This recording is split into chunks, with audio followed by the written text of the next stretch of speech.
Hey guys, in this video I'll show you how to open your savings account in RBC Bank online.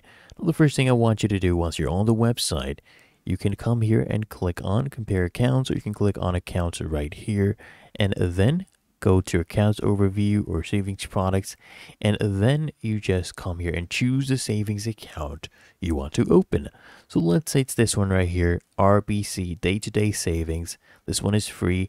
Go ahead and click on sign me up, and then you need to choose whether this is your first product with RBC or you already bank with them. If you already bank with them, you just sign in with online banking and you open that account.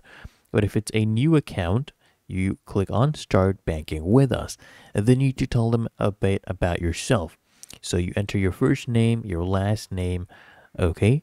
And if you have a single name on your ID, you toggle this one on, put in your date of birth, your address basically, and then go ahead and click on next. If you don't live in Canada, toggle this one on, and then come here, tap on next, and then you enter your contact information, your email address, and phone number.